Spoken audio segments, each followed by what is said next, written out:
ગુજરાતમાં હાલ લોકોના અનેક પ્રશ્નો છે અને પ્રશ્નોને લઈ અને લોકો સતત રજૂઆતો કરી રહ્યા છે, પણ ક્યાંક ને ક્યાંક લોકો દ્વારા એવું પણ કહેવામાં આવી રહ્યું છે કે અમારું નથી સાંભળવામાં આવતું.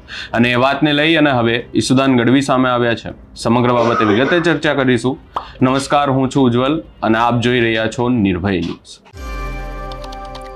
ગુજરાતમાં હાલ મુખ્ય મુદ્દાઓની વાત કરવામાં આવે તો એ મુદ્દાઓ છે ખેડૂતોનું વળતર અને ત્યારબાદનો મુદ્દો છે ગુજરાતમાં ભ્રષ્ટાચાર. અને આ તમામ મુદ્દાઓને લઈ અને ઈસુદાન ગઢવીએ ભાજપ પર આકરા પ્રહાર કર્યા છે અને વાત કરી છે કે ગુજરાતમાં ભ્રષ્ટાચાર કરવાવાળા નેતાઓ એ મંત્રીઓ બને છે અને ગુજરાતમાં જે સારા કામ કરે છે એ નેતાઓને જેલવાસ ભોગવવો પડે છે. એવા અનેક પ્રહારો કર્યા છે. વધુમાં આ સમગ્ર બાબતે ઈસુદાન ગઢવીએ શું કહ્યું એ સાંભળીએ. ગુજરાત જોડો જનસભા અંતર્ગત આજે મોડાસામાં આવવાનું થયું છે. એક સભાને સંબોધન કરી છે, હજી બીજી સભામાં પણ જવાનું છે. ખૂબ લોકો જોડાઈ રહ્યા છે. લોકોમાં એક ઉમ્મીદ જગી છે. જે રીતે ભાજપે 30 વર્ષમાં ભ્રષ્ટાચાર કર્યો છે, તમે જો સાયકલ ફરી રહી છે. આજથી 30 વર્ષ પહેલા કોંગ્રેસનું શાસન હતું. 149 સીટ કોંગ્રેસને આવેલી. ભાજપ ત્રીજો પક્ષ હતો. કોંગ્રેસે ખેડૂતો પર અત્યાચાર કર્યો. 15-16 ખેડૂતોના જીવ ગયા અને ત્યારથી સીધી ભાજપ સત્તા ઉપર આવી. આજે ફરીથી 30 વર્ષ થયા છે ભાજપને. એ જ ઉત્તર ગુજરાત છે. એ જ ભાજપે અત્યાચાર શરૂ કર્યો છે. ખેડૂતોને મોતને ઘાટ ઉતારે છે. અને આમ આદમી પાર્ટી ત્રીજા પક્ષ તરીકે 5 ધારાસભ્યો સાથે છે. અને જે રીતે અત્યારે વિસાવદર બાદ માહોલ બન્યો છે, આખા ગુજરાતમાં લોકોમાં એક આમ આદમી પાર્ટી આશાનું કિરણ બની છે. મને પૂરો વિશ્વાસ છે કે આગામી તાલુકા જિલ્લા પંચાયતની હોય કે નગરપાલિકા મહાનગરપાલિકાની ચૂંટણીઓમાં આમ આદમી પાર્ટી ખૂબ સારું પરફોર્મ કરશે. આજે ભાજપે તમામ જગ્યાએ અત્યાચાર કર્યો છે. મનરેગા યોજનાના કરોડો રૂપિયા ખાઈ જેવા ભાજપના મંત્રીઓ દ્વારા ખવાઈ જાય અને ભાજપ છે એને મંત્રીને હટાવે પણ નહીં અને ઉલટાનું ઉઠાવનાર એને સવાલ ઉઠાવનારને છેતરભાઈને જેલમાં નાખી દે. બીજી બાજુ જુઓ, ખેડૂતોને ભાવ ન મળે.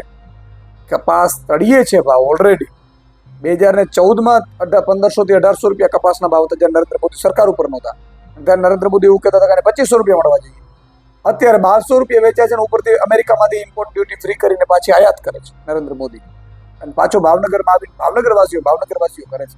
શરમ આવી ગઈ ભાવનગરવાસીઓને કે તમે ડુંગળીમાં રડાવો છો, તમે કપાસના ખેડૂતોને રડાવો છો.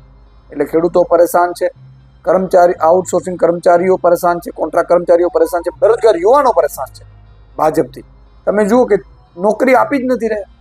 ભાજપના નેતાઓ બધા કોન્ટ્રાક્ટ કમાઈને અત્યારે ઘર ભરે છે, સરકારની તિજોરી ખાલી કરે છે. નોકરીઓ મળતી નથી. નોકરીઓ માંગવા જાય શિક્ષકો કે ભાવિ શિક્ષકો તો એને લાઠીચાર્જ કરે છે. એટલે ચારે બાજુથી અંધાધૂંધ છે. કાયદો વ્યવસ્થા તો તળિયે ગઈ છે. એના રામનવમીની ઉત્સવ સારું રીતે કરી શકે છે ને ગણેશ ઉત્સવ. તમે જુઓ ભાજપના રાજમાં એ પણ થઈ નથી શકતું. એટલે ભાજપ અત્યારે ચારે બાજુથી ફેલર છે. ભાજપના નેતાઓ રૂપિયા બનાવવામાં વ્યસ્ત છે અને પ્રજાને રેડી મૂકી દીધી છે. એટલે અમને વિશ્વાસ છે કે આગામી સમયમાં આમ આદમી પાર્ટી પ્રજાની આશાનું કિરણ બનશે, ઉમેદ બનશે.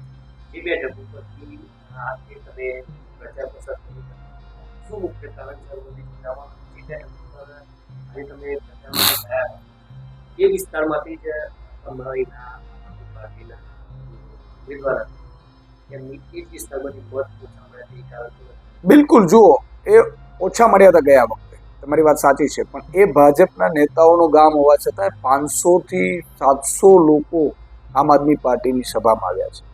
જે તે વખતે બહુ માઇનસ હતું. મેં પાછલા 3 વર્ષમાં પ્રદેશ અધ્યક્ષનો ચાર્જ લીધા બાદ 182 વિધાનસભાની સીટોનું મેં એનાલિસિસ કર્યું છે. બધા જિલ્લાઓમાં મુસાફરી કરી છે અને એક તારણ કાઢ્યું છે કે કેમ નબળું રહ્યું આમ આદમી પાર્ટીનું કામ, પસંદ ન આવ્યું, પહોંચી ન શક્યા, શું કારણ રહ્યું, ભાજપ ક્યાં પ્લસ રહ્યું, કોંગ્રેસે ક્યાંક આપ્યા હતા મારા મત અને આમ આદમી ક્યાં નબળી રહી છે. એ તમામ પાસાઓને અમે ઉતાર્યા છે અને અત્યાર સુધીમાં અમારી આ 1.5 મહિનામાં 800 સભાઓ થઈ છે, જેમાં 9 લાખ લોકો આ સભાઓમાં ઉપસ્થિત રહ્યા છે અને અંદાજે 14,000 જેટલા લોકો ભાજપ, કોંગ્રેસ અને સામાજિક આગેવાનો આમ આદમી પાર્ટીમાં જોડાયા છે. 6 લાખ લોકો મિસકોલથી જોડાયા છે. બીજું કે રાજ્યમાં દરેક રીતે કરી રહ્યા છે ભારતીય જનતા પાર્ટીએ આવા મુદ્દાઓ તમે જુઓ, ભાજપના ધારાસભ્યો જ પત્રો લખી રહ્યા છે. ભાજપના ધારાસભ્યોનું જ કોઈ સાંભળતું નથી. ભાજપના ધારાસભ્યોને લોકો ગાળો ભાંડે છે. ભાજપના ધારાસભ્યો અધિકારીઓ પાસે અધિકારીઓને ગણકારતા નથી. ભાજપના ધારાસભ્યો જ અત્યારે ખુલ્લેઆમ કહી રહ્યા છે કે હું આમ નથી, હું સંત નથી, હું આમ ને એ બધું થઈ શું રહ્યું છે?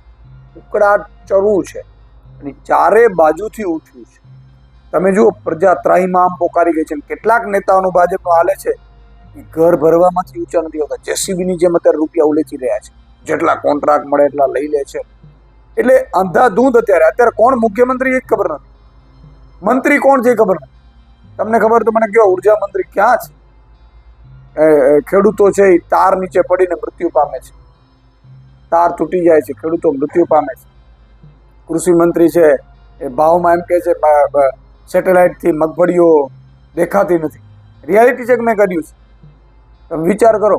ગૃહમંત્રી એમ કહે છે કે ચમરબંધીને છોડીશું ને ચમરબંધી પકડાતો નથી. એટલે કોણ મંત્રી શું કરે છે એ જ ખબર નથી. શિક્ષણ મંત્રી એમ કહે છે કે તમામ ગ્રાન્ટ સાહેબોને કોન્ટ્રાક્ટમાંથી આ હટાવીને ભરતી કરી દઈશું. ભરતી આવતી જ નથી. એટલે અંધાધૂંધ ચાલી રહ્યું. એટલે મને લાગે છે કે હવે ભાજપના નેતાઓને ખબર પડી ગઈ છે 2027માં જેટલું ભેગું થાય એટલું કરી લો, પછી આમે આવવાનું નથી.